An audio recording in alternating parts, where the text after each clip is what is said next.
Hello, and welcome to the show.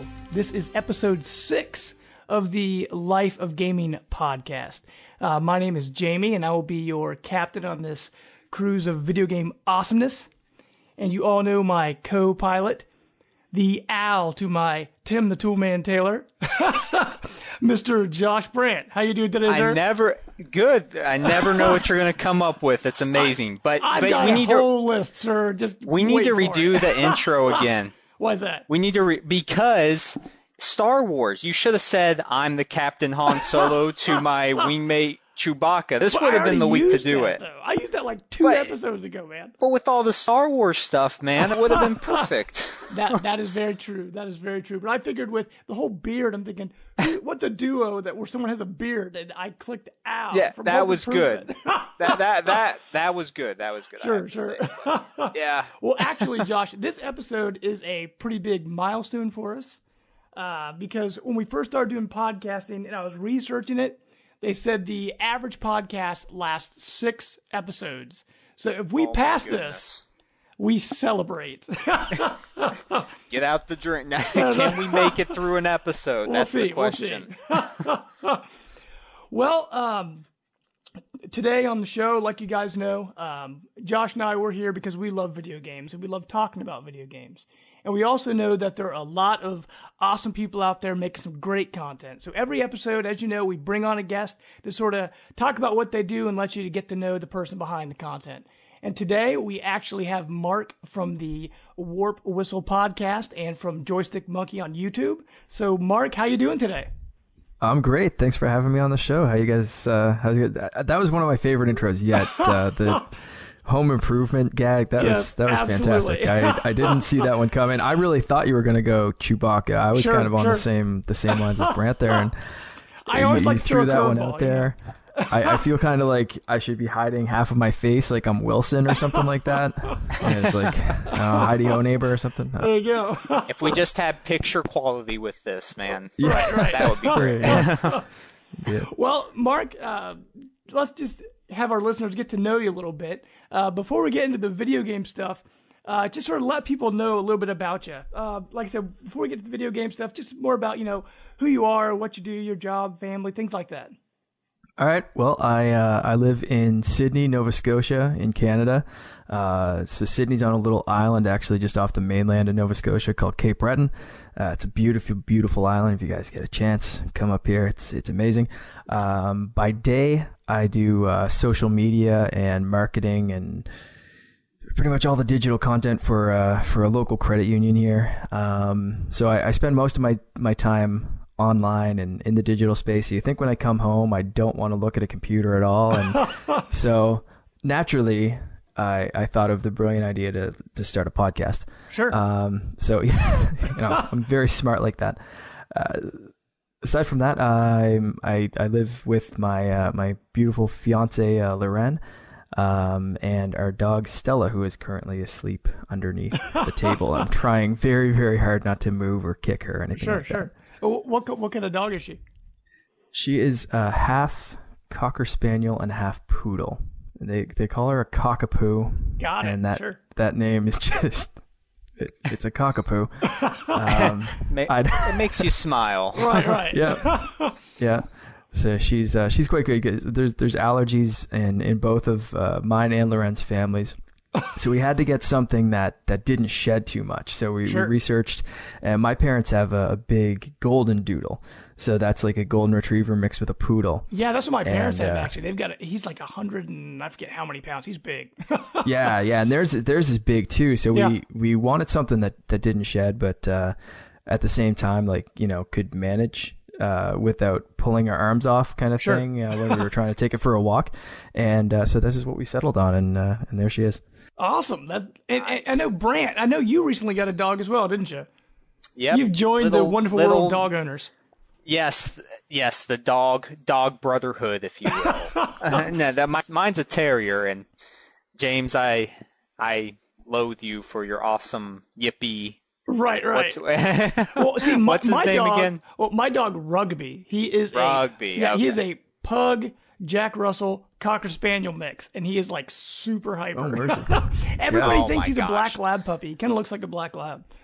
Every time I come over, I just think he's gonna like tackle me with aggression. You'd think He the pug loves part you. would just He kind of loves calm him down, right? Right.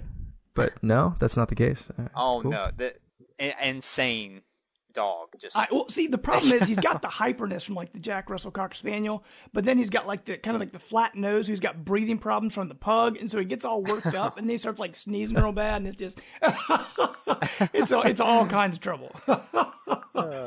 Well, it works. Yeah, absolutely. Well, Mark, go ahead and sort of let people know about what you do on the gaming side of things. All right, so for the gaming side of things, I've like you said, we do the Warp Whistle podcast. So that's a weekly half-hour Nintendo-focused, mainly Nintendo-focused podcast with myself and my brother Colin. Colin would have loved to be here tonight, but he works every night until midnight. Oh, wow. So we're actually an hour ahead of you. So it's 10:22 here. It's 9:22 with you guys, right? So yeah, he said, have fun, go ahead, but he won't be off work for until we're long down the show. Well, we all know he is a Yarn Yoshi amiibo hater, so Yeah. and that's probably another reason. He's like, oh yeah, I have to work. He's using that excuse for as long as he can. So yeah, we started this podcast, and we've been talking about this and throwing the idea out. We tried to do some stuff before, and I had this kind of joystick monkey name, and you mentioned that before. Yeah. And so that kind of started actually as like a website where we talk about games, and there was a bunch of us that were, we'd start writing reviews and all this kind of stuff, and that was way back in like university. And so, but that name kind of stuck with me, kind of thing. So now that's my YouTube page, and that's what I Twitch as, and that's my name on PSN. So that's kind of mine, and then Colin and I started this Warp Whistle podcast like 12 weeks ago. So yeah, we're recording our 13th episode this week, which is crazy. So right around the same times, only you guys are bi-weekly and we're weekly, so we've got a little bit more. But time frame wise, we started really close to you guys. So it's been kind of neat to listen to your show and talk to you guys and that kind of stuff. So it's really cool. Well, yeah, it's like New Year. Time to start a podcast. Exactly. I think we all started around like February-ish. So yeah, and we talked about it for a long time, and talked about different formats. And Colin's on another podcast called the BFGC, and they cover a wider range of topics that like video games, movies, comic books, TV, pretty much whatever it is, and it's a very loose format. Just a bunch of guys basically just kind of getting together and just talking, right? Sure. So when we were trying to think of hours, it was like, okay, let's do something a little bit more focused. And because we were just picking Nintendo, because we both love Nintendo, even though Colin's a big PC gamer, I have my PlayStation, all that kind of stuff. We thought Nintendo kind of had the, rich history and that kind of stuff. So we said, let's focus on Nintendo. And I have a pretty short commute to work. So to listen to a long podcast can sometimes take me a day or a couple of days to listen to it in parts. So I said, let's do a half-hour podcast. And then someone with a short commute like me can listen to it, maybe in one day or one go or whatever.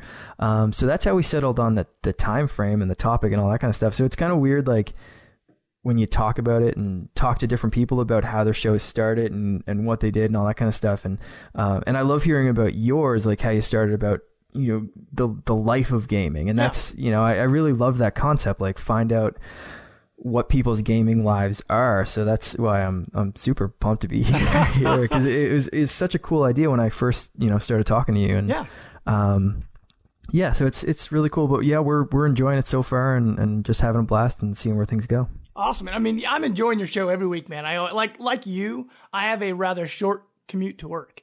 Actually, my previous job, I had like an hour back and forth each way, so I had plenty of time to listen to podcasts. But now my drive is, maybe 10 minutes. So I mean, driving to work and then driving home for lunch and then driving back to work again, I can get through your whole podcast. So it's perfect timing.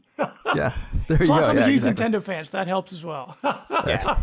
Your podcast is awesome, and it's been documented that I may not be the biggest Nintendo fan. I think I've heard that on the show a couple of times. Yeah. Which is not entirely true, but I can honestly say your Nintendo podcast is one that I enjoy listening to because it brings back memories of, when I played Super Nintendo and N64 and stuff like that. You guys hit on some good subjects with that, so it's awesome.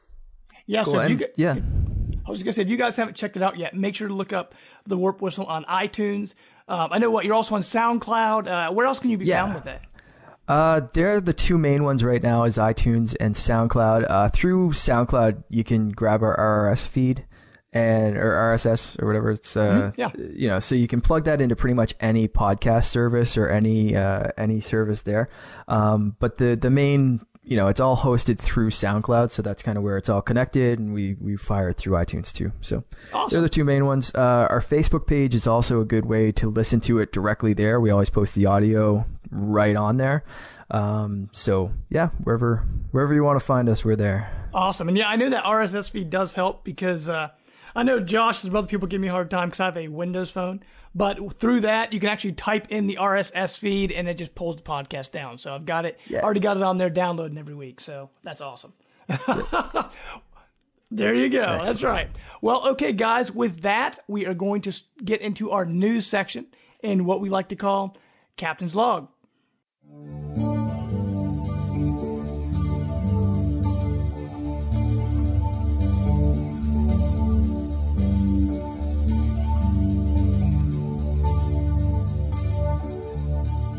Okay, with our news section, we'll just run through the different consoles and then sort of end on the multi-platform stuff. We'll start off with PlayStation, and with PlayStation, I know a big deal for Josh this week. Shovel Knight hit PlayStation 4. Oh my goodness! So, Brant, have you played through it yet? Because when it first came out, I actually kickstarted that game when it came to Wii U. So I got it as part of the Kickstarter. So I've had it on Wii U for a while. But what do you think about playing through Shovel Knight now?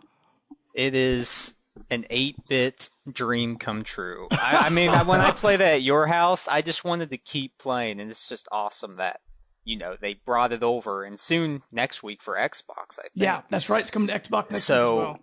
And it's just, my son likes watching it too, so it's a game that I can just show him, and sure. He's even played it a little bit, and it's just awesome because it brings back that early, childhood that I had of playing games and sort of bring it to him. Exactly. I mean, with it, it's super easy, just the two buttons and you're good to go. So that's definitely a good game for him to start out on. Oh, yeah. And I've also been trying to have him play some Wii classic games, but sure. Going back to Mario 3, it's Super Mario 3, my bad, is really hard for him to get into. Oh, yeah. it's a difficult game. Sure. but hey, it's fun. It's fun. That's right. Well, what about you, Mark? Have you been, did you pick up Shovel Knight? Oh man, I picked that game up on the 3DS first. Oh, okay. And then the Wii U. So I don't know if I'm gonna triple dip and grab it on PlayStation. Right. Now, if it comes on PlayStation Plus or something, I'll definitely download it. But yeah, I played the heck out of that game. When it came out, I think it came out in the summer or maybe last spring or something like that. So that's why I grabbed it on the 3DS. In the summer, I'm usually constantly on the go, and I wanted to be able to go out to like the cottage and the beach and that kind of stuff and still play that game.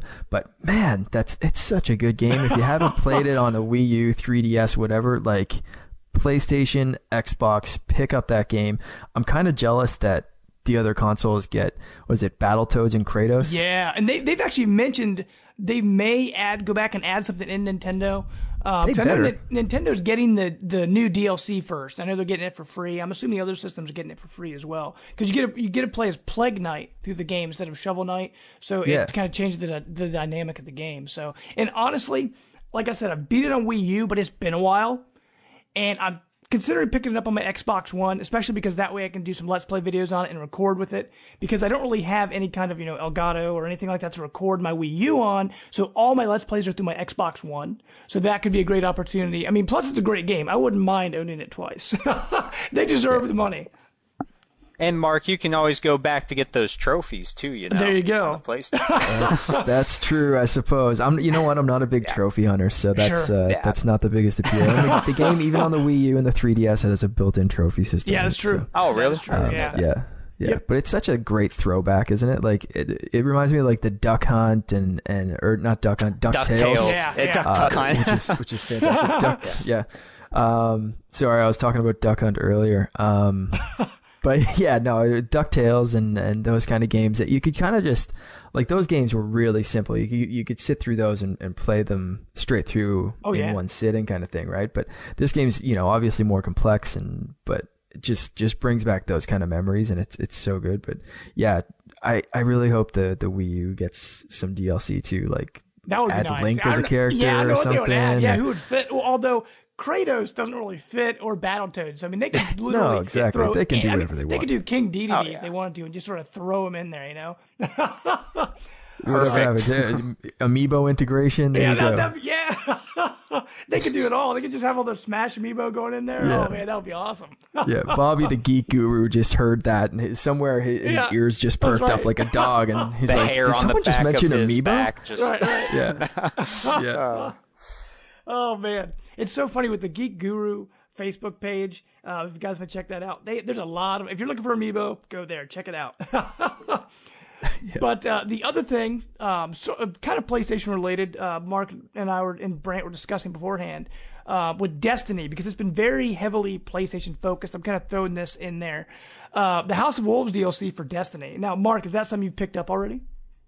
Yeah, I got both expansion packs, both DLC packs, as soon as they were able to buy them, I guess. So I've been playing through the Dark Below, and can't wait for House of Wolves. I'm excited for that. It looks cool. Sure. And is Destiny a game where you feel like you keep coming back to it? I mean, is the DLC giving it new life, or how do you think DLC is affecting the game? Yeah, I think it does give it new life. I don't know. I got the PlayStation with Destiny. I got the Glacier Edition PlayStation 4 when Destiny came out. So it was the first game that I got for the system, and I played it. I beat I'll do quote unquote story mode, because it's a very kind of it's very light, light kind of story, which was cool. I mean, not every game needs a story. We were just talking about some old NES games, and like they didn't have stories in this still. Like I go back and play them now, but I played it, and it was like a shiny new console, so I just kind of got there and beat the game. I was level like 18 or 20 or something like that, and I just put it away for a little while. And so when the first expansion came out, I was like, okay, maybe I'll get into that. And I started listening to more like the IGN's Fireteam Chat podcast. Oh, yeah. Their Destiny. And and that was their Destiny podcast. And I started I don't know, I just started getting this itch. Like, I need to go back and play this. And that's when I grabbed the DLC, and I joined a clan and started playing with a bunch of guys that kind of have a similar kind of schedule, still work and have families and relationships and all this kind of stuff. So it's a very kind of casual, laid back type of clan, but they started bringing me through raids and doing all this kind of, all the extra kind of stuff and boosting me up. So I'm just about to hit level 32, which is the top level right now. Wow. And so it's really cool. And I just started a couple of new characters to get ready for the new DLC. So I'm ready. I'm excited. One thing I like that they mentioned was there's no raid. And I know a lot of people are really upset that there's no raid. Yeah. But for me, like I said, with, some time issues and that kind of stuff, a lot of time it's really hard to get 5 other people together at the same time who all have an hour or 2 or 3, because those raids can take a while. Sure. Yeah. So without it, like they said they're coming out with a different mode or something like that. So if it's a horde mode or something like that, and I think we should be hearing about that in the next week or two, I'm up for that, because then you can just say, hey guys, we have a half hour. Do you want to go into the Prison of Elders and just blast away some aliens for a half hour or an hour or 2? And you only need a fire team of 3. So it's a little easier to grab those people and get a group together. So I'm really excited for this DLC, because I think I'm actually going to even put more time into it than I did with Dark Below. Sure. And I understand with that game, like you're saying, I know you have to hit a certain level before you can even really get into the raids, really. So you have to put quite a great amount of time into that game before it really starts to pay off. Definitely. Well, I guess from there, one other thing I wanted to throw in the PlayStation news. It was rumored that some blueprints leaked. There may be a Vita remodel on the way. Now, I'm not a Vita owner. I actually had a PSP, but I never got around to getting a Vita. But I guess we'll start with you, Mark. Is that something that you're excited about? That's the reason I didn't buy a Vita this week. I had some extra money and I was like, okay, what do I want? Because my PlayStation 4 keeps running out of hard drive space. I've deleted pretty much every game off of there so I could use a new hard drive. But that Vita, there's been something about it. And I keep getting these free games for the Vita with the PlayStation Plus. So I've been banking up all these free games with nothing to play them on. So it's just, it's just starting to like drive me crazy. So I had this extra money. So I ended up going with the hard drive because of these blueprints. So I was like, I'm going to wait for E3, see what they say, if whether there's another bundle or there's a new release or whatever it is. I'm really interested. It's like Colin has a Vita. He said, you know, if he has to choose between 3DS or Vita, usually he goes 3DS, but with the like cross-buy, cross-save, hooking up to the PlayStation 4, and like I said, a bunch of free games just kind of that I'm already paying for. Yeah. I want to get one. I'm going to pick one up eventually, but we'll see. This re-release or this whatever it is, upgrade 2.0 model, 1.2 model. I don't really know exactly how much better it's going to be, but whatever it is, I'm going to wait and see. Sure. And what about you, Brant? Because, I mean, you've had a Vita for a while. I mean, would you be willing to upgrade? I mean, if this new model is, you know, pretty slick, would you upgrade, or are you going to keep with what you currently have?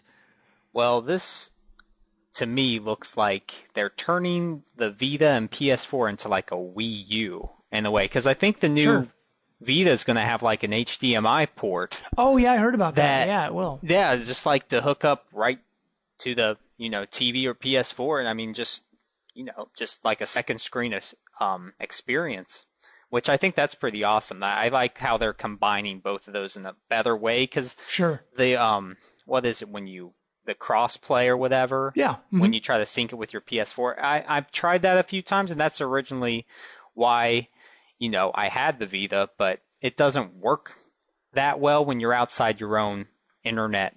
Oh, sure. Even when you're trying to do the I can't think of what it's called. Yeah, what is it called? When you stream it to the Vita. You know.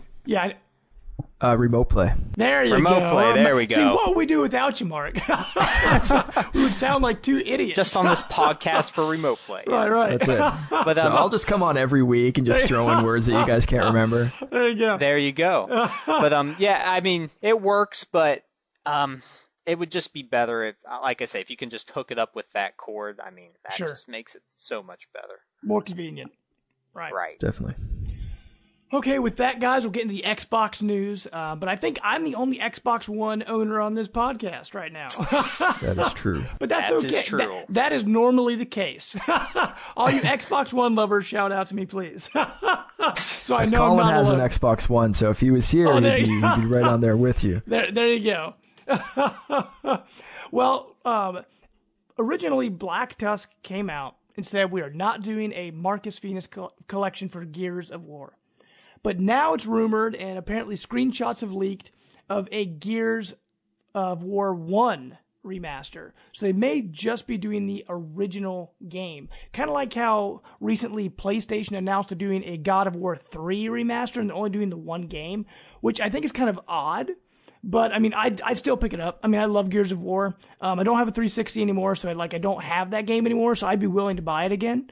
But I guess for this to be relevant to you guys, how do you feel about them remastering one game in a series versus doing kind of like what, the Master Chief Collection did, where it took all the games from, the main core Halo games of one generation, put them all on one disc. Where this is more, like I said, that God of War thing where they're just taking one game from last generation.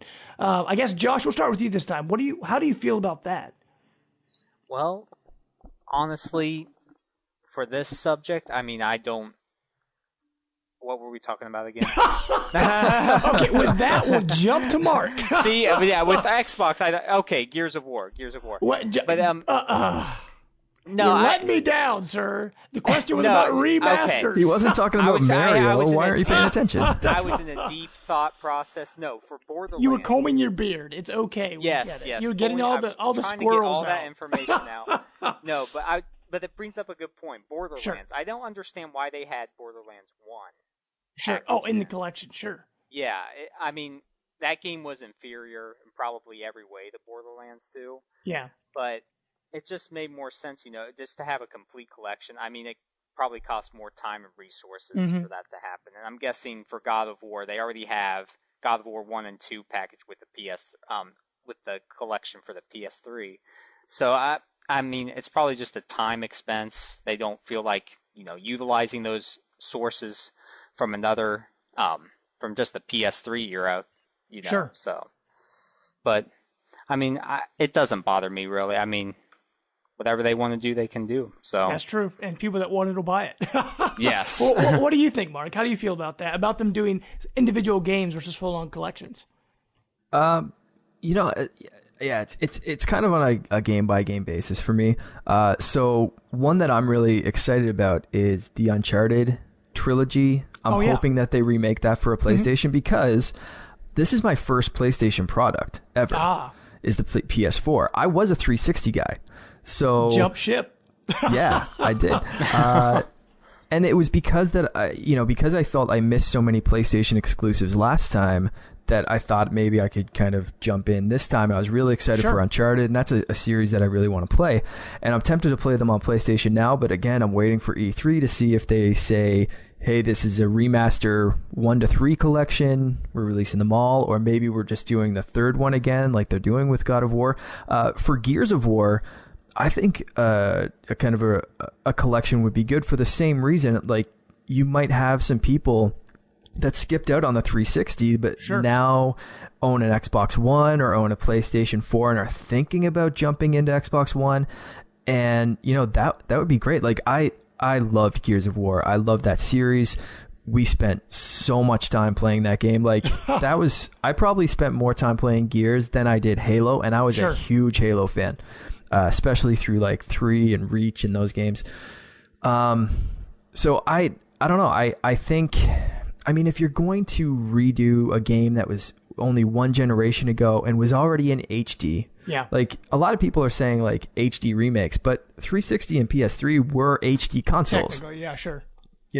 So yeah, that's true.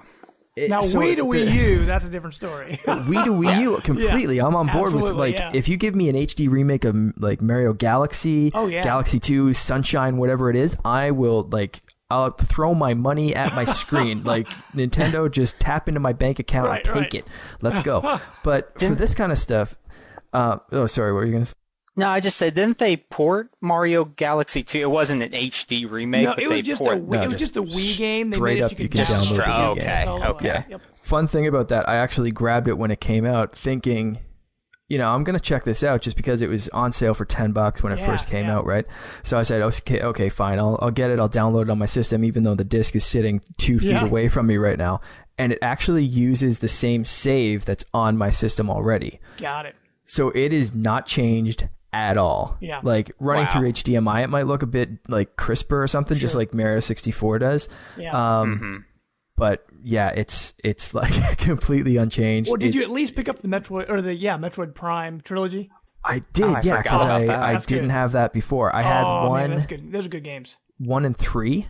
Yeah. But I never owned 2. I borrowed it from a friend. So now I have the whole collection. It's really good. I like that. So yeah, I don't know, but Gears, like I was saying, I just think, like, if you're going to re-release a game that's only a console generation away, where people could really pick up a 360 for, like, a used one for like $100. Yeah, it's pretty cheap. Grab those old games for dirt cheap. Like, I don't know why. I think the trilogy collections or the full story collections are the way to go. Sure. That's what I'm hoping they do with Uncharted. If they do that with Gears, I might go out and buy a 360 or an Xbox One for that. You heard it here, folks. We have it. Me, yeah. I'm teetering on the edge of that if I had the money. And that's the problem for all of us, right? Yeah. If I have the money. Yeah. So that's, I'm a big fan of the package collections, because I think that's a pretty kind of thing, just like the Metroid one that you just mentioned. I never owned all of them. Maybe you played 1, maybe you skipped 2, maybe you played 3, or you jumped in at 3 but you never played the first 2, and now your 360's collecting dust or sold. So I really I think go big or go home. do the That's triple right. collection, do your big thing, and Sure. and do that. But with God of War, I missed those games before, Yeah. so I will pick up the third one and just say, screw it, I didn't play the Sure. first two. And God But, of War is a good. Which I are really on enjoyed it. PlayStation now. Yeah, If They that's there's are, true. any. and That's true. I could go back and do that. Sure. 7 Well, I day guess- free trial. But Sure. Josh got to promote Good that plug. PlayStation love. that's right. Well, real quick on the Xbox news, just to sort of tie in with the Gears stuff. The Gears of War cinematic director, who's worked on every game, just recently left Epic and started working at Black Tusk. So Greg Mitchell, who's the cinematic director, I'm assuming that's pretty much expected since they're working on the new Gears. They want the guy who did the cinematic for all the other games. Let's bring him over. So I mean that's pretty much goes hand in hand.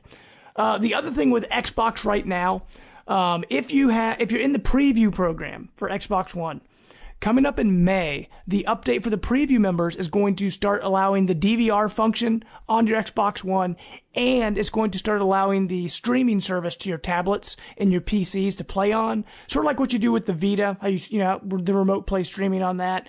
Or kind of like with the Wii U with the off TV play. They're going to start allowing that on Xbox One. They said that's going to come to non-preview members soon, but they at least said it's coming in May so they can, sort of test it out. So I'm pretty excited about that. Because sometimes I'll be playing my Xbox One, my wife want to watch TV or whatever, not to turn it off because we only have the one TV at our home. So it'd be nice to be able to stream it to my tablet and just sort of play, off to the side. Because right now with the Wii U, she's watching the show, I can pull down the tablet, play some Mario Kart on my Wii U. No problem. It's there. But I don't have that functionality with Xbox One. So I'm actually pretty excited about that. Now we'll get into the news that I know Mark is excited about. I don't know about Josh. We're getting Nintendo stuff. Hey, sorry, Josh. Love Nintendo. wait, that's no more. Right, that is no more. Hopefully you guys all got your free games with that by now, by the way. But with Nintendo, this week, yesterday, Mario Kart Day, they released the new Animal Crossing DLC and the 200cc racing, which is actually pretty crazy. I've gold cupped 3 of the 200cc races so far. Not 3-star gold cup, but just gold cups. I mean, it is pretty crazy. But Mark, what do you think about the new DLC? Do you like those courses? Yeah, they're great. We played through them last night a little bit. I only played a couple of races on 200, but the new tracks are fantastic. Sure. I love the new racers too. I played as Villager. Loren played as Isabel, and I played as Dry Bowser. Bowser, yep. Now I played Dry Bowser on the 200cc track, which is probably pretty crazy. He's so heavy. He's a fast character, so I had to pick the slowest car I could and the slowest wheels just to be able to actually drive and not just fly into every wall that I saw. Sure. But still, even playing that new baby course. Baby Park. I mean, it's just an oval, right? Yeah. So, that's, I don't know, that wasn't my favorite course when it was released. I mean, it's pretty, it's fun to look at, and it's kind of cool that you can lap people. Yeah. But I think if it was my choice, I would have remade a more interesting stage. Sure. Yeah. But that's the only real one I have, any kind of gripe with, and it's still a great stage because it's still fun to be able to, lap people, and you don't really know. Okay, if I'm in third, I just passed someone, but I'm still in third, so that person must have been in eighth, or something. So you're not really ever sure of where you are, or what's going to happen. Right. And with that DLC, I mean, I agree with you say about Baby Park. Like when they announced Baby Park, I'm like, oh, that's cool. I remember having fun with that on the GameCube, on Double Dash. Yeah. But playing it again, I'm like, it's kind of boring. I'm not a big fan of Baby Park. Although one thing I really liked, the way they redid Ribbon Road, how they made it look like a toy room. That looks nothing like the Game Boy Advance version. They redid that, and that's probably one of my new favorite courses on there. They did an awesome job on Rainbow Road, or Ribbon Road. That course is awesome. It's a really good course. But what about you, Brant? Are you enjoying the Mario Kart courses? Oh, barrels of fun. Mark, you said Dry Bowser. Yes. Yeah. No Dry Bones. It's Dry Bowser. Yeah. What happened to Dry? He was my character, man. I know he was your guy. One of my favorites, and seriously, You can't even say Dry Bones around Colin. He freaks out. That was his guy. That was his go-to. I like Dry Bones, but I usually pick Mario or someone I throw around different characters. Sure. Colin was like, dry bones. That was it. Yeah. He was dialed That's in. how Brant was. That, like, dry bones all day. So who's your go-to in Mario Kart then? Who do you normally go with? Mario Kart 7 or no, go ahead, Brant. That's good. No, go ahead. Go ahead. well, not Mario Kart 7, Mario Kart Wii. You are See, way I'm so off on this, guys. You need your sleep, man. No, but yeah, the game got scratched up, so I don't really play it anymore. Well, good job. Yeah. So you don't really have a racer you like to? I mean, is Dry Bones? Yeah, your he was go-to my still? guy. Was he? Sure. He was a Mario Kart Wii, right? Yeah, I think so. remember. Yeah. Okay. What about you, Mark? Who's your go-to guy? It's usually been Mario for Okay. the past for most of the games. Sure. I like that kind of weight class, the middle of the road. They're not too light, not too heavy. Sure. That's usually my staple. This new one, after the first DLC, I switched over to the Tanuki suit. Oh, yeah, I found that was Tanuki really Mario, just, yeah. you know, exact kind of say, yeah. I like the little animations that he does. I like watching the ears flap and that kind of stuff. That and, is pretty cool. You know, so he was kind of neat. But I usually stick with those guys. And Awesome. but I'll toss it around with a few different characters. I really did like Dry Bowser yesterday, so I might try some configurations with him. He's got a little bit more weight to him, but you know, I was having fun on the 200cc, and I was talking to Bobby earlier. We mentioned the Geek Guru before, and I'll bring him up again because I was having a conversation. He kept making fun of me because I said I want to put the Mii costume, the Captain Falcon costume, on my Mii from the Amiibo costumes. Sure, yeah. I want to do that. Go with the Blue Falcon race car. Yeah. And play the F-Zero stages because the new one was just released too, right? Yeah. And play those on 200cc. So I think that'll just be crazy. That would be awesome. Absolutely. And so, a lot of people have been talking about doing that.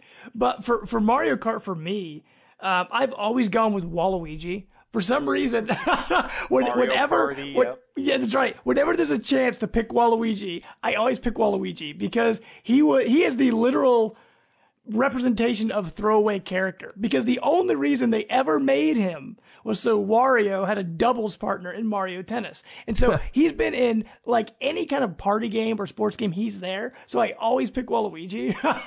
But my other when I go for a heavy rider, I normally go with Donkey Kong. So those are like my two go-tos in my Mario Kart. But Cool. You know, it's a good time. And so hopefully next time there's a Mario Kart tournament, I can join you guys. So we'll see. You know, get on that video cast with you guys. Yeah. But to get out of Nintendo now, just to do some more third-party stuff, they announced recently Guitar Hero Live. Hopefully you guys saw the trailer for that. I know, like Brant, you and I, we were pretty big into Rock Band. We weren't as much into Guitar Hero. But what do you guys... Actually, I was the Guitar Hero. Guitar Hero guy? Sure. I had the Guitar Hero World Tour stuff. Oh, yeah, that's right. You did. I sold it to me Matt. too. Yeah. That's right. Well, what do you guys think? I know Rock Band is going more for the classic, all your controllers will work, all your DLC will come over, where Guitar Hero, it's all new. You have to buy a new guitar. The other old instruments don't work. Your songs don't transfer. But it's all live. Like you're actually at a concert, you know, with live reactions from the crowd and things like that. Which way do you think is the better way to handle this? I guess we'll start with you, Josh. Well, I think it's great that they're differentiating themselves in some way. Sure. As in Guitar Hero, I think they're just going to have, like, they just redid their whole guitar pretty much to fit what they're trying to get into. Exactly. The live action stuff, I mean, I don't know if you watched the trailer at all, but it looks, I mean, I don't know about that. It looks sort of corny to me. Like, it'd be awesome if you could, like, repetitive too. Like, it's just you're going to see the same thing over and over again. Yeah, like there's people that you suck if you know. But it'd You'll be cool hearing if they that a like lot. did. Yeah, that is true. But it'd be awesome if they did like different recordings. Like if you had, hey, this is your hipster band, this is your I don't know, funk band, disco band, this is your rock band. I think that would be a little better. But yeah, I mean it's good. I like that these games are coming back. I think they're coming. Lots of people say they should wait longer, but I think they're coming back at the right time again. No, I agree. Absolutely. Due to the new systems. What do you think, Mark? Yeah, I agree with the good time to come back. You know, it's a lot of people, you know, new consoles and starting fresh and that kind of stuff. And I think if they do it smart this time and you don't have to buy a new plastic instrument every single year, sure, I think they can actually, if it's more focused on DLC and subsequent releases like that, but it's not these like, oh, you have to buy a new guitar because it has one extra button now, or sure, because the flick switch is a little bit stronger, or we have a whammy bar now, or something like that. It's right. I think there's smarter ways to do it, and I hope they've learned from their mistakes. But I have to agree, like the live thing, it looks cool, and if it can actually, maybe when you're playing it, it looks a little cooler, and it can kind of like put you in that zone or something like that, more to immersion, make you feel like you're really there or something. I'd really like to play it with like Oculus Rift or like the PlayStation VR or something that's coming out. Like that'd be cool. But like for right now, it reminds me of those old like cheesy arcade games, like before they could do rendered videos and stuff, where you get like the cheesy, like not even B-list actors, like F-list actors. Like, hey, like the we have to go game. This way. Like I just I don't know. Like, so if the acting's off at all, like I'm gonna be really taken out. I think they're taking it as sort of a joke. From what I could see, it's more like, hey, this is your glam metal 80s band, guys that you're going to be with. And it's just, if you're really into it, it's going to be hard to take seriously. But if you're just joking around, having a good time, then I guess, it would work. Yeah. But. Exactly. They can play to their strengths. I think they should be okay. Because, they didn't sell all those Guitar Hero games last generation for nothing. Exactly. Like, it's still a fun game, right? Sure. And the other thing to hit on that, mentioning Guitar Hero and Rock Band together, Rock Band 4 announced that it is being co-produced with Mad Catz. So I'm assuming, which is kind of strange, because as far as I know, Mad Catz has never technically produced anything before. But I'm assuming they're going to handle all the instruments again and all that. So it'll be interesting to see how that works. I'm wondering if they're co-producers because they're trying to get the old instruments to work on the new games. I don't know. But I just thought that was, an interesting thing to throw out there, because they're more of an accessories and controllers manufacturer versus full-on co-producer. So I thought that was pretty interesting. The other thing to announce, I don't know if you guys heard about this, Telltale announced their next set of games. Starting in 2017, they're teaming up with Marvel. They're going to start doing Marvel games. I'm not really sure how that's going to turn out, because if you look, their games are awesome. Like I mentioned in a previous podcast, I really enjoyed the story-heavy games, but it works for something like Walking Dead. But how's that going to work for something like, I don't know, like Spider-Man or Captain America, which are very action-based? Because as you know, if you played the Walking Dead games, whenever there's something action-heavy, it doesn't work too. It's always really clumsy, and so I don't know what they're going to do. That's probably the worst part of the game, is the action. Yeah, exactly. Parts. So I'm kind of curious how that's going to pan out. I guess it really depends on what superheroes they pick. Maybe they do like an Agent of S.H.I.E.L.D. game, where it's more of like a decision interrogating people kind of thing. Maybe that could work. But if it's a full-on superhero game, it may be a problem. I could see something working like a tie-in with Civil War or something like that, where it's kind of more like choose a side, choose this, choose that, make that kind of choice. What do you think is right? What do you think is wrong? A little bit more exposition, that kind of thing. Sure. But yeah, for an action-heavy game, I don't know. Yeah, that's weird. I think it was brought up on Beyond quite a while ago, like Podcast Beyond, I think, where they said that they'd be the perfect people to make a Superman game. Okay. Because Superman in video games is just like an overpowered tank. Like nothing can really stop him. You're never at risk. Like you can't die. You can't do this. But what if you, like, Telltale made one of those where if Superman makes the wrong choice, someone dies. Or you don't react quick enough, or you don't make that split-second choice as Superman, someone dies. So maybe they could do something like that, where maybe you're Daredevil or something like that, and you have to like listen for the ping and press the button at the right time, and something happens. I'm not really sure, but if someone can pull off a cool story with, based on some comic book stuff, we've seen that with Walking Dead, so maybe they can do it again with Marvel. I was going to mention Daredevil. Yeah. I think that would be. I don't know if you guys watch the new show on Netflix. It's awesome. I highly recommend I've been wanting it. To watch. It's on my list of shows. Yeah, to watch. Yeah. But I think how that show goes, I think it'd be, with the decision based, setting that it is. I think that would work perfectly for Telltale. And just throwing this out here, maybe Deadpool would too. I mean, Oh, just the antics, sure, Yeah. that's a the good one. fourth Actually. That's a wall pretty good pick. immersion. I think that Sure. would be pretty sweet too. Sure. that would actually be cool. pretty cool. That's a good one, Josh. But I mean, if they're trying to do something like Minecraft story mode, which they still haven't shown off yet, I'm kind of curious to see where that's going. I mean, they're just pretty much grabbing properties out of the air is how it feels right now. But I trust them because they haven't really made a bad. I mean, I can't really think of any bad games they made because I was fans of their stuff back when they were doing Homestar Runner and Wallace and Gromit and all those sort of, not like AAA properties. I mean, but I still love the games they did back then. So I'm kind of, until I have a reasonable doubt, I'm going to say they know what they're doing because they wouldn't say yes to something like that if they couldn't pull it off. And Marvel's has such a great track record now, and I mean, they're owned by Disney, and Disney's been handling most of their own video game stuff with the Infinity stuff, right? Oh yeah.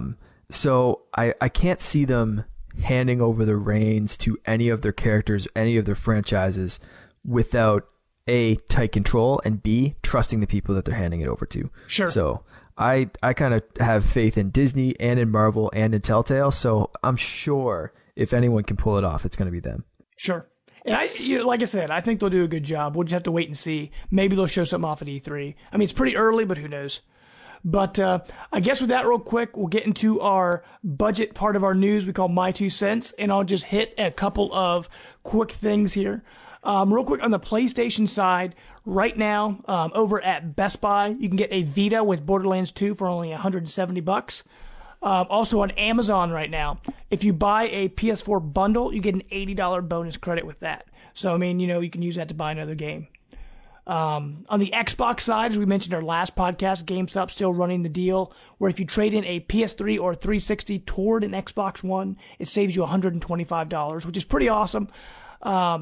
Because a lot of times with, as we talked on the show many times before, having a gaming budget is important because, especially being married, and having a home and you're trying to get your budget fit. One thing I've done recently, as Brant knows, he said I finally converted out of PlayStation. But just to clean up, around the house and get some things I wasn't using and clean up the TV, what do you call it, center. I actually sold my PS3 and all my games with it. I sold my old Wii as well. With that, I didn't have a lot of games. It's just like a handful of games left on my PS3. But I traded all that into GameStop, and I actually ended up getting enough money where, paid for Splatoon, put some money down on Batman. I renewed my GameStop account and all that, and I still had like almost $120 left. So I had it's great to be able to trade those things. If you're not using them, they're just sitting around. It's a good time to trade them in because I actually still have my GameCube with like a lot of my GameCube games. I thought to myself, how often do I really play that? I pull that out maybe once every 5 years. I mean, I don't really play it that much. So I'm like, if this PlayStation 3 is just going to sit here and I'm not really using it and I could use the money and it could clean up some space, why not trade it in? And if you're looking to get an Xbox One, now might be the best time to do that. The other thing to mention just real quick for Nintendo, normally we don't have a lot of Nintendo discounts because Nintendo never discounts anything. Right now over at Walmart, you can get a new Nintendo 3DS with Smash Brothers and a amiibo of your choice for $230. So which isn't too bad. So that's it for the bargain section. Unless, do either of you have anything to add to that? I mean, do you know of any deals going on right now? No, I mean, other than the deals on Amazon, like GameStop, you can get Sunset Overdrive for $30, which, James, for you, I think that's a high recommendation. Oh, I already have it. It's a great game. Absolutely. Right, yeah, I've had that game for a while. And then Amazon, has many deals. I think Wolfenstein is ridiculously low now. So if you have not played that yet, that is an awesome game. Plus, it has the new DLC, New Blood, coming out soon. Yep. So definitely, Wolfenstein was one of my favorite games on my Xbox One right now. It's a really good game. Yeah, and I just want to go back to the news real fast because we need to hit on Star Wars Battlefront. Oh, sure. Yeah. I totally forgot. Sure. Okay. Go ahead and speak your piece, sir. No, I just said that game. Wow. Have you guys watched the trailer at all, Mark? Yep. Yeah, that looks amazing. Incredible. Yeah. Did you ever play Battlefront before? I have not, no.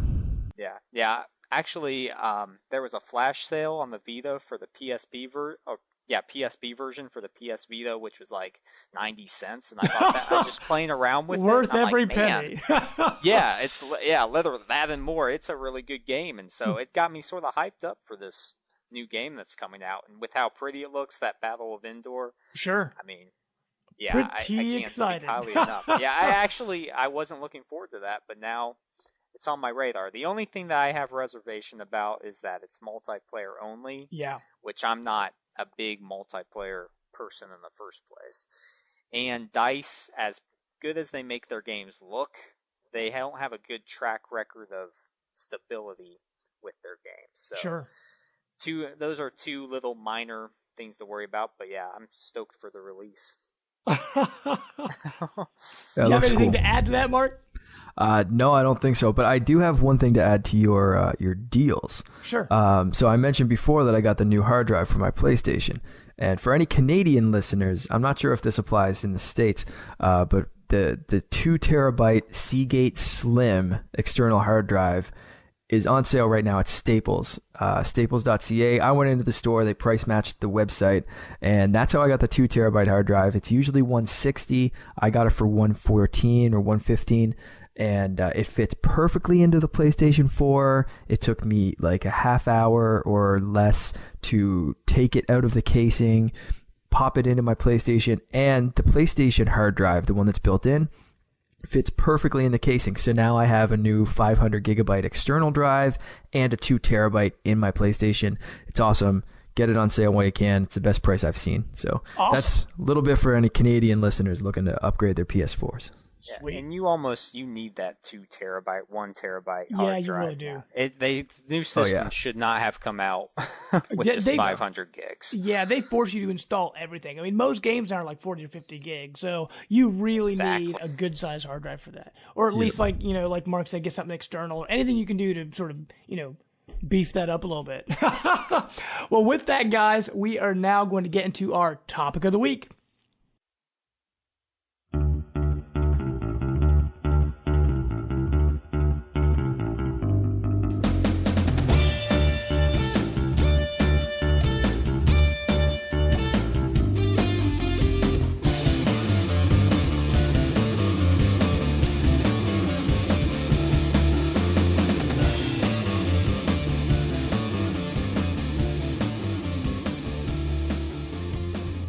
Okay, our topic of the week today, we're actually going to be talking about collector's editions because we know there are a lot of crazy things out there. And I guess really to start off this conversation, before we get into some of the crazy ones that are out there, I'm just kind of curious. What were your first collector's editions that you purchased? For me, the very first one I ever bought was BioShock. It came with the Big Daddy and the soundtrack for the Xbox 360. That was that, and I just remember buying that because I'd never really purchased a collector's edition before. But my hype for BioShock was so high, I'm like, I've got to check this out. And so I went out and actually pre-ordered the special collector's edition at the time. So I was actually really excited about that. But what about you, Mark? What's the if you can remember what the first collector's edition you bought was? Man, I don't know if this is the first, but it's probably the one that stands out the most in my head for a few reasons, actually. But it's the Modern Warfare 2 night vision goggles. Oh, yeah. So, man, I don't know. That's awesome. Yeah, Modern Warfare or those Call of Duty games always have really awesome collector's editions. Yeah, so it's like a working pair of night vision goggles, which I don't know. Like when I was a kid, I watched Jurassic Park because it was awesome. And so I watched that movie, and ever since I watched that movie, I was like, I need a working pair of night vision goggles. I need that in my life someday. Sure. So when I was a kid, I'd always I'd see them, I'd look online or in catalogs or whatever, and I'd see these night vision goggles, and they'd always be this out of reach or they're a little bit too expensive to justify purchasing. So when I saw them come in with this collector's edition, I was like, that's the one for me. I don't even care if I will snap this game disc and throw it out the window. I just want working night vision goggles. Sure. And so I got them. But so they work pretty well? I mean, they work pretty well? I mean, were they decent night vision goggles? Yeah. I mean, they actually work. I was impressed. Like they don't have like zoom or like anything, like any crazy kind of features. But as far as like turning all the lights off in your house and being able to actually see stuff, like, they work, right? For something that came with a video game, they actually work. But funny enough, that was actually also the day that I asked Loren out. Was with that sentimental value. So very sentimental. Like the whole story is kind of crazy because I was traveling at the time. I had a job where I traveled all across the country. So I was actually on the other side of the country in Alberta, and so I was traveling around, and it was like nighttime. They were doing the midnight release. So I found a Future Shop, which has now been bought by Best Buy and switched over. But at the time it was Future Shop. And so, you know, I went there and I was like talking to a couple other guys that were waiting and all this kind of stuff. And I was like texting her and back home it was like past midnight. So like all my friends are texting me. They're like, oh, we have it. We got it. You know, the night vision goggles are awesome. We have it. And I'm like, I still have to wait. Like, cause I was like 3 or 4 hours behind. So man. I'm like, I still have to wait. And then I can't even play the game. And, you know, I don't have any tools with me, so I'm going to have to go buy a screwdriver and a bunch of batteries tomorrow so I can use this thing. Because they were all telling me, like, you have to take a screwdriver to disconnect the battery port. So I'm still going a little bit crazy. But, you know, so like, Loren and I had, you know, gone on a few dates and that kind of stuff. And then, like, really getting along and that kind of thing. And I was like, you know, like, so that was the night. Like, I'm sitting in this parking lot and I'm like, you know, just... hey, you know, let's make this a kind of an official thing, kind of whatever, you know. So you're like, well, I'm just waiting. I'm getting all sentimental, you know. So yeah, that's the way to do it. Right. Yeah, like, that was, now I have you know, night vision goggles so I can stalk you while you sleep. Thanks for making that super creepy. But yeah, totally. No, I'm gonna sit outside your window with these night vision goggles. Like that Metal Gear Solid Snake voice you did there. Sit outside your window. Yeah. So the night vision goggles, they're they're still upstairs. They're still in the house. They're still proudly on display. And so that was that's one of the first like big ones that I can remember, and they always have that kind of extra memory built in with them. So it was kind of neat. Awesome. What about you, Brant? Do you have an exciting story such as that? I can't live up to that. My first and only collector's edition I've ever bought was the BioShock Infinite one. Oh, okay. I didn't get the super special edition that had like the Songbird statue, but it came with an art book, like a piece to one of the board games that you could buy, and some other things that were extraneous. But yeah, I mean, it was pretty neat. Sure. Awesome. Yeah. Well, one of the reasons that sort of started this conversation, you know, and what made me want to talk about this, most recently, one of the biggest collector's editions they had announced at the time, Dying Light came out recently. And when Dying Light came out, they had this special edition, I don't know if you guys heard about it, called the My Apocalypse Edition. And it was $386,336. And what this came with, it came with 4 copies of the game, so you can give it to your friends. You got your face in the game. You got parkour lessons. You got a trip to play with the developers over at Techland. You got night vision goggles. So there you go. You should have bought this one instead. You got night vision goggles. It comes with adult diapers because they thought you'd be so scared from the game you'd need adult diapers. And finally, oh my gosh. Finally, you would have your own custom-built zombie-proof shelter. That is right. They would build you an actual house. Incredible. Exactly. Wow. And so, I mean, that was way over the top. When I heard that, I'm like, do you really need all of that? Because of course. One thing that is sort of becoming popular now is to make these collector's editions that are so expensive, no one could actually afford it. Because one that was even more than that, Saints Row 4. It came out with the Super Dangerous Wad Wad edition. It was $1 million. I feel like you should put your pinky up to your face. Yeah, But with it, I mean, you got the game, obviously, and you got a full-size replica of the dubstep gun, so, I mean, that's pretty exciting, but obviously that's not worth $1 million. So what else do you get? You got a Virgin Galactic space flight, so there's flights that go up into space for the public. You get on that. You get a Lamborghini. You get spy training. And you get to be in a hostage rescue experience. And to top it off, they pay for plastic surgery. Oh, yes. So I need that. Do you think either of these collector's editions were purchased? I hope not. I don't. Wow. Sure. I mean, it was something with this. I mean, you guys, I'm assuming this is more for like hype and shock value and trying to get more people to talk about your game, because who wouldn't want to talk about a $1 million collector's edition that includes plastic surgery? Yeah, I mean, something like that would get in the mainstream news, right? That's like, was it the Pepsi points or whatever? Like you could buy a jet. And Right. They were just like, yeah, no, that's a promotional gag. And then afterwards, some like schmuck actually saved up enough Pepsi points to buy the jet. And they were like, we don't actually have a jet. Are you crazy? Like, I wonder if this was the same thing. Awesome. Like, we're not Right. actually going to operate on you. Like, Right. If someone actually had the money for this, do you think they would go through with it? I mean, I really don't think they would. I'm just speechless. Right. Now, if anybody. Well, another thing that collector's editions have done recently, they're more for shock value. Do you guys remember the Dead Island Riptide special collector's edition that came out?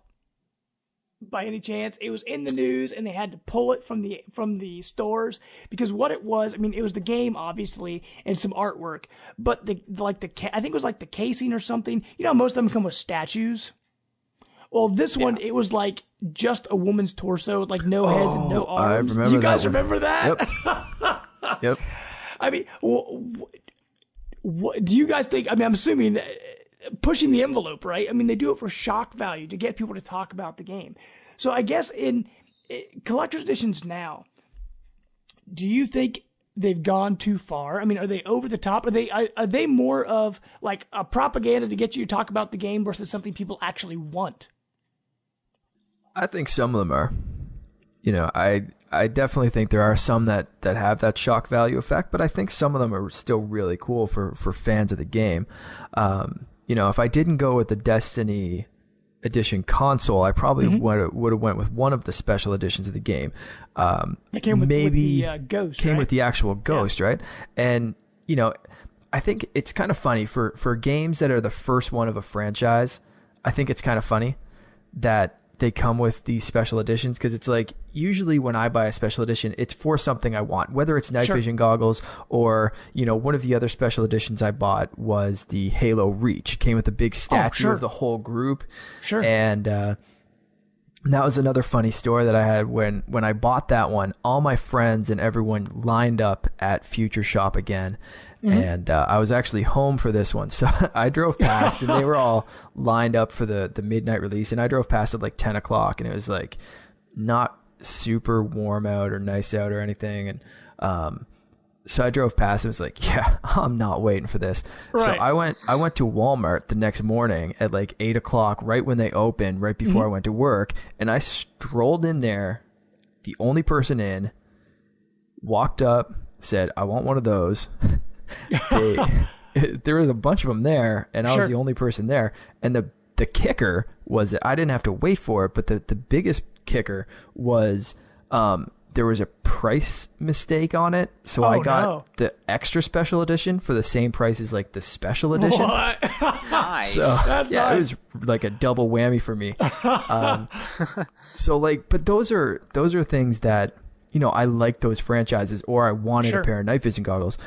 For Destiny, I didn't know if I was gonna like the game. I didn't know if, you know, you don't know if you're gonna be a fan of the Ghost or even what that is really. Yeah. You know, for the console, it was like, fine, cool. It's a white console. If the game sucks, then I'm out $0 because it was the same price as a regular console.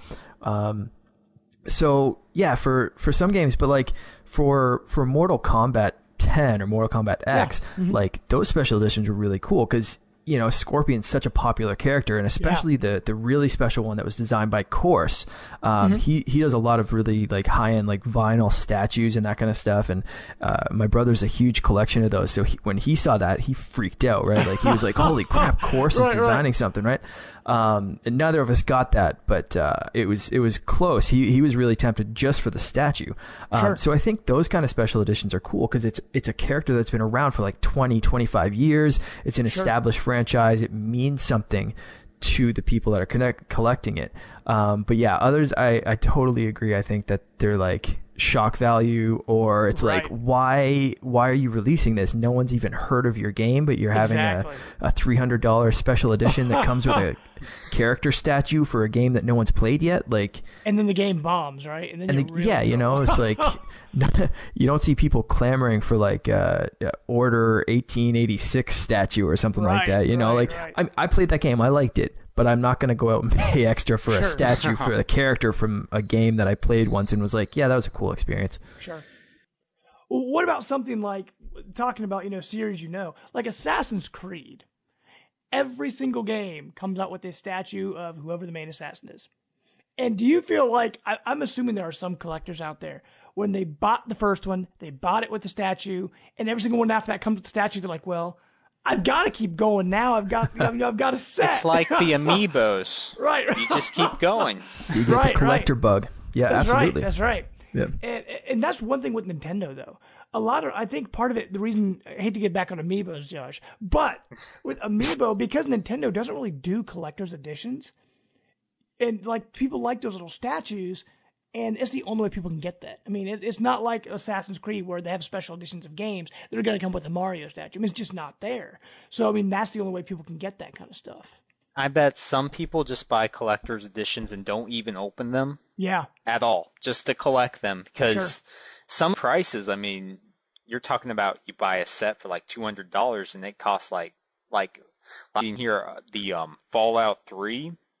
Oh exclusive survival edition. If it's unopened, it's $700. Yeah, it's $700 unopened. Exactly, and that was actually it's $210. Really yeah, I mean, don't think you could wear the actual Pip-Boy, if I don't remember. It was more it's like just an alarm clock. Yeah, right. But that was actually, because I remember that one was really popular because it came with the lunchbox. The lunchbox, you could everything came in, it was really awesome. That was really cool. That's one that I would actually like to buy. Yeah, but now it's way too late. Exactly. Now, New Vegas was actually, between Fallout 3 and New Vegas was my, I enjoyed that one more than 3, and I know Josh are the opposite. But I know that the New Vegas Collector's Edition wasn't as nice. It came with like some poker chips and some postcards, things like that, where the Fallout 3 version came with that lunchbox and the Pip-Boy, which is actually really awesome. Exactly. I mean, it's just an alarm clock, and I wish you could use it for like, radiating monsters and whatnot. right. Coordinating headshots, if you will. Right. Forget your Apple Watch. I have this. Yeah, it's like ginormous. Well, I guess real quick on this conversation, what do you guys feel make the best collector's edition? Like, if you could have anything in a collector's edition, I mean, what do you guys like in there? Do you like the art books? Do you like the statues or the soundtracks? Or if you could make a perfect collector's edition, what would you put in it? I guess, Mark, we can start with you on that one. Oh man, good question.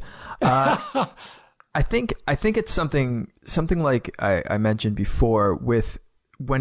For me, a perfect collector's edition is something that I'm invested in, I guess, whether it is a statue or I've had art books before, and aside from like Hyrule Historia, which is I mean that would make a fantastic collector's edition, but like tiny little art books, like something that came with that came with Halo Reacher, that came with some of the Gears of War special editions. Like there was, I think Gears of War 3 came with like the Marcus Phoenix cog medal and an art book or something like that. Like I didn't get the full special edition, but there's usually tiers of them. So the middle tier, I think I got on that one. Stuff like that is cool, but for me doesn't really do anything. Sure. So I like something that has a bit more meaning. So whether it is a Halo statue that's still up right next to my night vision goggles, or keep coming back to night vision goggles. I know, because they're like the best thing I ever got from a video game. Excuse me. But so it needs to mean something like that. And I was really, really close to getting Scorpion, and it just basically came down to a matter of like money kind of thing, and spending my money on other things. And it was like looking at this Scorpion statue and the new Mortal Kombat game. It was like, do I want to pre-order this? It's been a while since I played a Mortal Kombat. Sure. The statue is so cool. And he was always one of my favorite characters. So it's like that kind of like nostalgia and collectability and that kind of stuff is really what talks to me personally. But like I said, like if they packaged a Zelda game with Hyrule Historia, like that would make me grab it instantly. No question. But I bought that book separately, and that's fine. So, I mean, really, like the last few years, I guess, after... It's kind of like you guys usually say on the show, after you kind of, either get married or for me, it was after like bought a house and now kind of planning a wedding and saving for that kind of thing. I'm usually looking for games on sale rather than to spend extra money on a collector's edition, that kind of thing. Sure. So lately, I got a little bit into the amiibo craze, and I just got a Charizard tonight, so I'm pretty happy with that. Awesome. Pre-ordered that one, but aside from that, I haven't been like there hasn't been a collector's edition since Mortal Kombat that's really hooked me in, and that was 100% like, oh man, I used to really enjoy playing as Scorpion. So that's what really talks to me, and I find now they're just kind of expected, and there's so many statues, and my house is running out of room with different things, and it's you can't really have that kind of stuff. Your future wife won't mind that. Exactly, right? You just line your walls with amiibos, all around the kitchen. Exactly. So it's kind of at that point where I'm like, I need to be really, really picky with my stuff. So it needs to mean a lot to me. In order to grab something. So I think that's, to me, a perfect collector's edition is something that really means a lot. And that can mean something different for every single person. Like you could be a huge fan of the Uncharted collection and grab that statue where that doesn't talk to me. I'm sure there's someone out there listening that when I mentioned the 1886 statue, the Order statue, someone was like, man, I have that right here. Man. Yeah, I know. Like some guy's sitting there with like that statue right behind them, just one single tear rolling down their eye, and it's just like, curse you, warp whistle. And, so that's, but I mean, to each their own, and that's just, and I think that's the great thing about collector's edition is you don't have to buy them. If you want the game, you can get the digital edition, the regular edition, the middle tier collector's edition, the steel box version, or pay $1 million for plastic surgery in a house. That's right. And I mean, and for me, like I haven't purchased a collector's edition. I can't even tell you the last time I purchased a collector's edition, unless you count the Legend of Zelda Skyward Sword that came with the golden Wii remote. I actually got that. But I mean, I guess that's kind of a collector's edition. And it came with the soundtrack as well. The Legend of Zelda Orchestra, and it's actually an awesome soundtrack. So fantastic soundtrack. I'm a big Monster Hunter fan. And when they announced the special collector's edition for the Monster Hunter 3DS that came with like the special box and the statue and all that, I actually put money down on that. But then they announced the Monster Hunter 3DS XL, the new one, and I ended up switching all my money to that anyway, so I ended up not getting the collector's edition. But what about you, Brant? I mean, what would entice you into getting a collector's edition? Well, Mark brought up a good point. I think if you can invest in the history or the lore or have a special bond with something, like for me was BioShock Infinite or Dark Souls. Don't spoil that, James. Come on now. No. But like the Souls series, like Dark Souls, Bloodborne. I mean, that'd just be awesome if they had like this huge booklet that just had all the lore inside. Like, there's so much going on in that game where you don't understand. There's not a story that you follow, but if you had something there sort of as a reference guide, I think that would be really awesome. Sure. And then soundtracks. Yeah, I'm all about soundtracks. If a game has a good soundtrack, I think that's a must for Sure. collector's edition. But yeah, like you said, I mean, it's everybody's different. Everybody has their own taste. I mean, just go with what you love. Yeah, and I mean, go ahead, Mark. Yeah. Oh, one note on the soundtrack thing. I had a laugh recently. I got the Club Nintendo, the Smash Brothers soundtrack. Oh yeah, sure. Came on 2 discs, and so I got that, and I was waiting for it, and I couldn't wait, and I got the shipping notice, and I was like, yes, it's coming soon. Yeah. And I see everyone posting on the Facebook thing, Sure, like, I got my soundtrack today. I'm like, curse everyone. So I finally get it and realize that last summer I bought a MacBook Pro with Retina display, which doesn't have a CD drive in it. Oh, yeah. And Loren just before that bought a MacBook Air, which also doesn't have a CD drive in it. Oh man.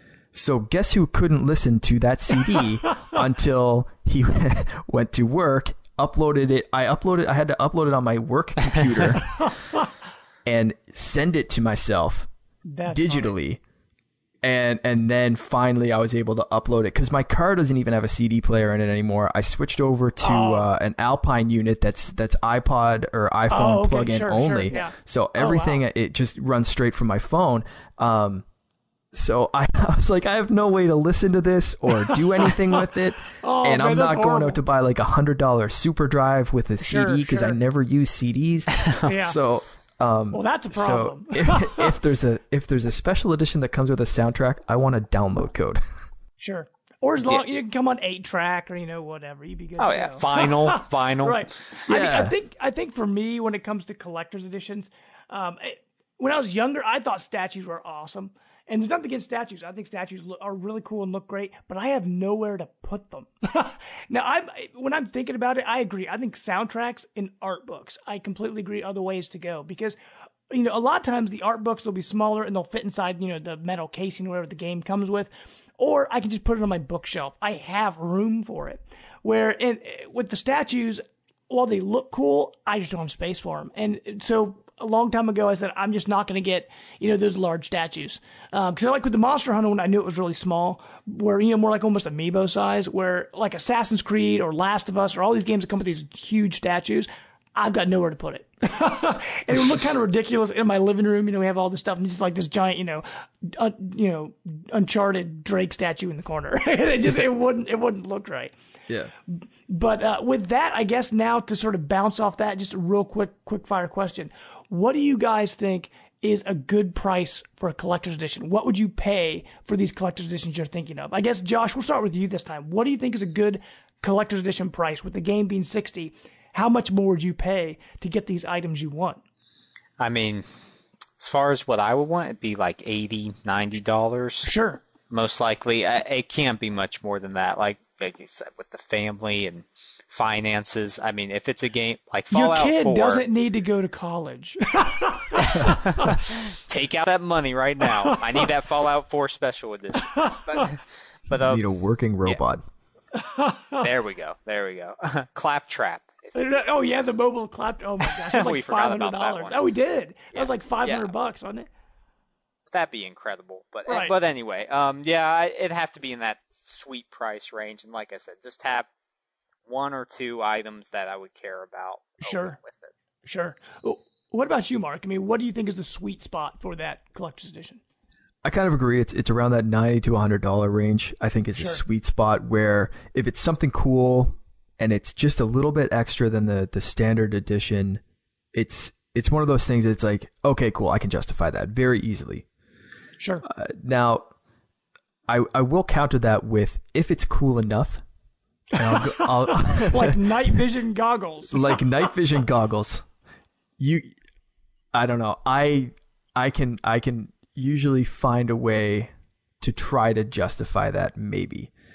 Because if it's the cost of things is all relative, right? Like I might look at James, I'll look at your Monster Hunter 3DS or your special edition Monster Hunter game. Yeah. And I've never really played the series. It looks cool, but I've never personally gotten into it. So I could look at that and say, man, you're crazy for paying extra for that. You're nuts. Right. And someone out there is probably saying the same thing. Like, this crazy guy paid like 170 or 160 bucks. I can't remember how much the night vision goggles were. It was like 6 years ago. But someone out there, I'm sure, knows the price and is like, that dude's nuts. Right. And also, like planned and like had room in a suitcase that I knew I'd have to take that back home and all this kind of I'll back that person up. Like, I'm legitimately a tiny bit off my rocker for doing that. But like, that was something that I justified the price, and I justified it, and I wanted it. And, I wanted it for a while. So it was like, the price to me was like completely irrelevant, because it was, something that meant a lot to me, kind of thing, sure. And you could say that same kind of thing. Like Hyrule Historia, when that came out, I didn't look at the price. I still couldn't tell you how much that book was, because I'm a huge Zelda fan, and so is Loren. So, the Ocarina of Time is her favorite game ever. She's beaten that game more times than I have. So I was like, when I met her and found that out, I was like, you're a keeper. So that's right. So when Hyrule Historia came out, I was like, this is going in our house. Like, we had just bought in the house, and I was like, this is it. This is going on our coffee table, and that's like our coffee table book, like to show people what kind of house they're walking into right now. And it's still there right now. So, right. You have like the Triforce like painted on your door and stuff. Not quite that bad, but so like for those kind of things, I think, sometimes, I'm not going to say price isn't an issue, because it always is, to a certain extent. But I think that the value is definitely self-made sometimes. But I definitely agree that sweet spot of around $100 is kind of where it's at. Sure. Awesome. Well, I mean, that sort of ends our topic of the week. Hopefully you guys have enjoyed the show. Hopefully, Mark, you've enjoyed being here, I hope. It was great. It was a great time. Thank you very much for having me on. No problem, man. We're so happy to have you, man. Thanks for coming on and joining us. We always enjoy meeting new people, and thankfully we haven't met a bad one yet. I'm glad. After Alan's episode last week, I had such a good time listening to that, and I was like, I think I'd mentioned to you before, like last week, listening to that, I was like yelling into, like I was listening in the car, and I was yelling just into the air, like into the speakers, basically, like thinking you guys can hear me, like, oh my God, why can't you pick this movie? Or like, what? No one's mentioned a Mario like cartoon movie or something like that. Or like, so I'm like yelling out these suggestions, and it was such a fun episode. So I was like, and then I got home after listening to it and realized, I was like, oh wait, I'm up next. And that was super entertaining. No. So I was like freaking out. I was like, I need to like step up my game, because that was a really entertaining episode. And you guys have had some great guests. So I'm really just like, pleased to be part of that. Yeah. Oh, good. Well, you're definitely part of that great guest list, man. We've had a great time here tonight. It was awesome, especially your night vision goggle story. I'm going to go and see if they still have charged batteries in them right now. Well, hopefully you guys enjoyed the show. Real quick, as we do before we always sign out, Mark, let people know where people can find you again.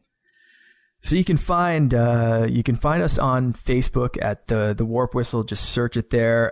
Through our Facebook page, you can find pretty much all of our links, but you can find us, like we said, on SoundCloud or iTunes. Very simple to find the actual podcast. You can also follow us on Twitter, _Warp Whistle. You can find my own personal stuff. My YouTube channel is Joystick Monkey TV, and it's the same thing on Twitch. Like you mentioned before, we did a live stream of Mario Kart, the tournament, a couple weeks ago or last week with Bobby, the Geek Guru. We'll be doing probably another one within the next few weeks, I think, once his schedule time ties down a little bit. So, I don't Twitch frequently, but when I do, it's on there. Sure. Awesome. Well, you guys know where you can find us, the Life of Gaming Podcast. You can find us on Facebook. And on Twitter at Life of Gaming Pod. We're also on Google Plus. I know not as many people use that, but we're also there as well. You can also find us. We have a WordPress page where we actually have all our podcasts listed on there as well. You can find me at JamesPlus12, and I'm also on Twitch at Jamester0722. And Brant, where can people find you at? At _the Brant. Awesome. And we hope you guys enjoyed the show. Make sure to rate us on iTunes. We would greatly appreciate that. And we hope you guys enjoyed the show. And until next time, we are out. Bye. See ya.